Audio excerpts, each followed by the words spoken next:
யோகாம்பால் சாம்பார் பொடி, இட்லி தோசை மிளகா பொடி, பருப்பு பொடி, பூண்டு போட்ட பருப்பு பொடி, இது எல்லாமே இப்போ தயாராக இருக்குது.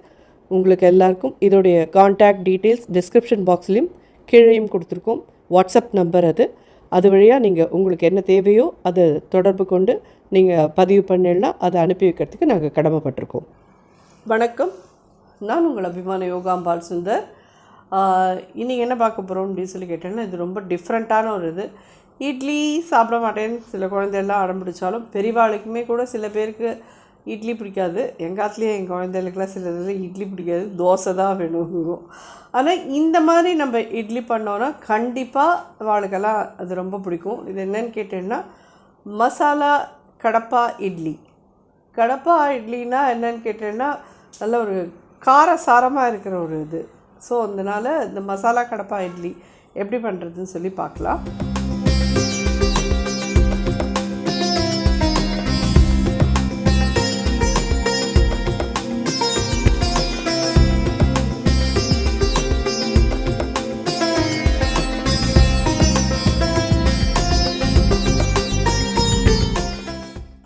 நான் மினி இட்லியில் குட்டி குட்டியாக இட்லி வாத்து வச்சுக்கோங்க.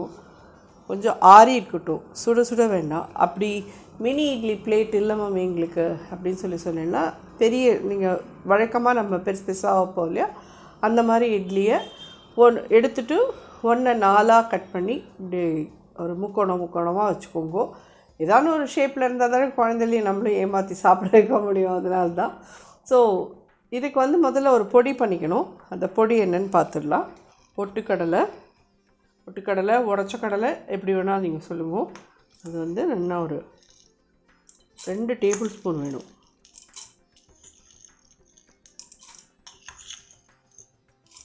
இதில் ஒரு 1/2 டீஸ்பூன் சோம்பு. இதுலேயே காரப்பொடி எவ்வளோ உங்களுக்கு காரம் தாங்குமோ, உங்கள் குழந்தையெல்லாம் எவ்வளோ காரத்தை இது பண்ணுவாளோ அதுக்கு தகுந்த அளவுக்கு எடுத்துக்கோங்க. நான் ஒரு 3/4 டீஸ்பூன் கிட்ட எடுக்கிறேன். இதை ஜஸ்ட்டு அப்படியே பொடி பண்ணிட்டு வந்துடலாம். நம்ம 6 ஸ்பூன் கிட்ட எண்ணெய் விட்டுருக்கேன். கடுகு ஒரு 1/2 டீஸ்பூன் போட்டிருக்கேன். இது கொஞ்சம் மைல்டாக காரமாக தான் இருக்கும். ஸோ அந்த பவுடர் பண்ணோம் பார்த்தீங்களா, அந்த பொட்டுக்கடலை, சோம்பு, மிளகா அப்படி அதுலேயே நீங்கள் ஒரு 4-5 பல் பூண்டையும் வச்சு பவுடர் பண்ணி இதில் ஆட் பண்ணுறதுனாலும் பண்ணிக்கோங்க. நாம் இன்றைக்கி அதான் உங்களுக்கு எல்லாருக்கும் நான் திருப்பி எக்ஸ்பிளைன் பண்ணவே வேண்டாம். பூண்டுனாலே நான் பக்கத்து ஊருக்கு ஓடி போயிடுவேன். அதுதான் நிலைமை, வேறு ஒன்றுமே இல்லை. கடுகு வெடிச்சுட்டு 2 வரமிளகா போடுறேன்.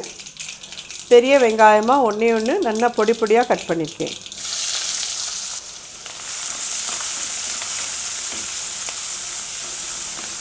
பட் இந்த நாளில் எல்லா குழந்தைகளுக்கும் பூண்டு, வெங்காயம், மசாலா அது எல்லாமே பிடிச்சிருக்கு. ஸோ இது நம்ம நான் எங்கள் ஆத்தில் குழந்தைகளுக்கெல்லாம் இப்படிலாம் பண்ணி கொடுத்தேன்னா அவளுக்கெல்லாம் பிடிக்கும். ஸோ ஈவினிங் சமயத்தில் அவளுக்கெல்லாம் சாப்பிட்றதுக்கு ரொம்ப பிடிக்கும்.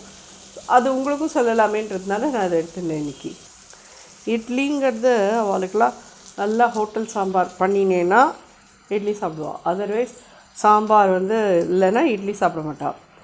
மிளகா அப்படியே நான் மட்டும்தான் இட்லி மிளகா அப்படியோடு சாப்பிட்ற ஆள். இதில் 1/4 டீஸ்பூன் மஞ்சள் பொடி போடுறேன்.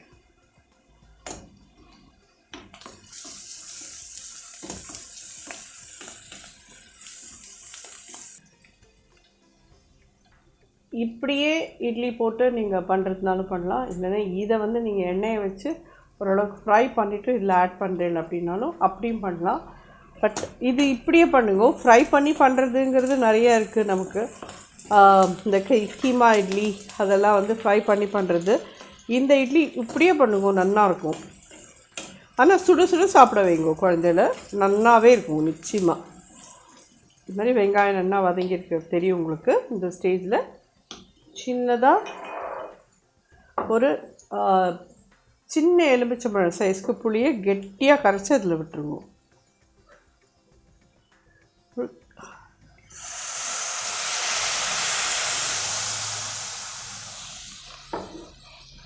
சின்ன சைஸ்க்கு போகிறோம். இவ்வளோ பெருசு போதும் உங்களுக்கு. ரொம்ப விடாதீங்க, இட்லி மாவில் வேறு புளிப்பு இருக்கும். இந்த கிரேவிக்கு மட்டும் கொஞ்சமாக உப்பு போடுறேன். ஒரு சின்ன பிஞ்ச் தான் போட்டிருக்கேன்.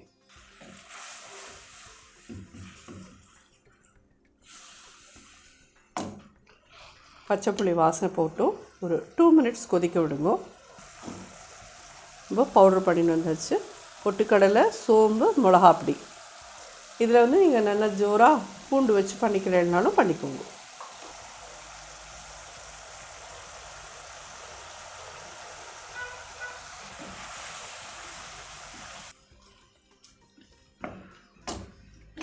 இந்த ஸ்டேஜில் இட்லியும் இதில் ஆட் பண்ணலாம்.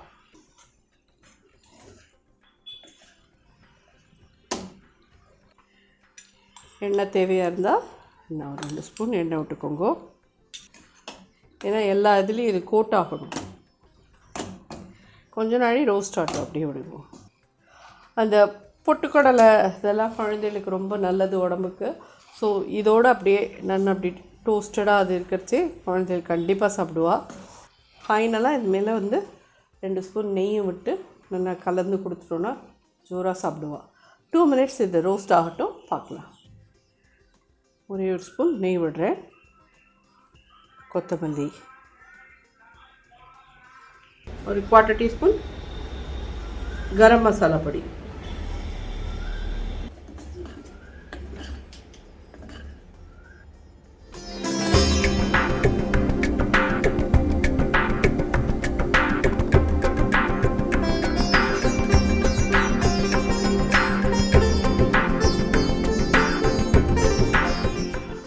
ஜோரான மசாலா கடப்பா இட்லி ரெடி.